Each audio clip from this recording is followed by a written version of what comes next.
In the beginning, from darkness and death, love was born. Love brought order and beauty, banishing chaos. From love, the light and radiance of day were created. Soon after, the earth appeared, though no one explained how it just seemed natural after the arrival of love and light. The ancient poet Hesiod, the first Greek to try explaining the origins of the world, described Earth as both solid ground and a vague personality, while heaven was the blue sky that behaved like a person. To early storytellers, the universe was alive like humans. Everything that moved or changed, seasons, stars, or the sea, was personified as living beings. As the stories continued, natural forces became more defined. They were seen as the first beings preparing the world for mankind. The first living creatures were the children of Mother Earth, Gaia, and Father Heaven, Ouranos. These children were monstrous. Instead of resembling animals or dinosaurs as we imagine today, they were powerful and terrifying, like earthquakes, volcanoes, and storms. 3 of these creatures had 100 hands and 50 heads. 3 others were the Cyclopes, giant beings with 1 large, round eye.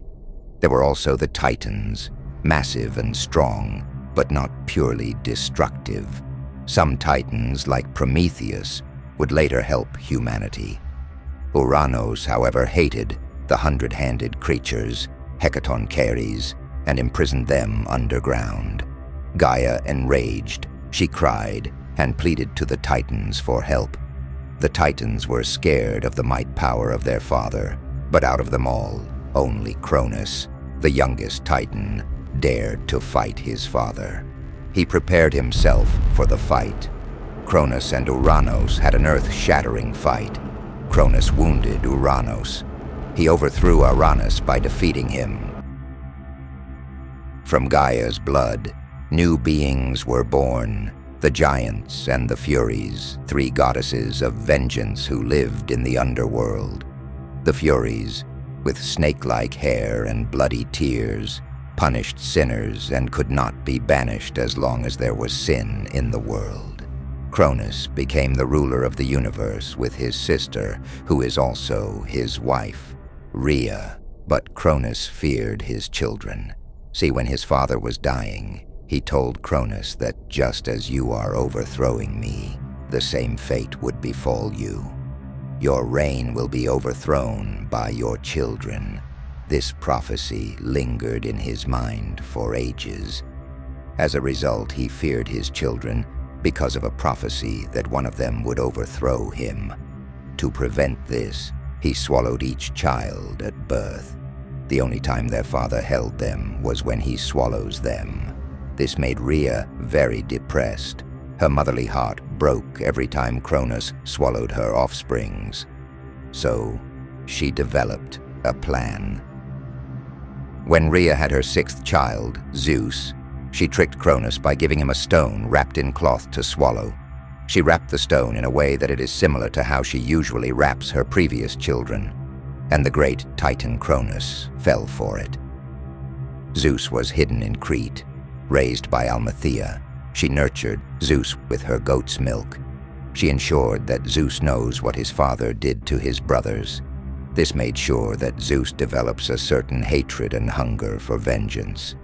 He grew up with the hate and anger for his father, just as his father had for all of his children. But Zeus knew the great Titan Cronus is a powerful being, and he must be strategic about how he will defeat him and ensure that his brothers who are swallowed whole are released.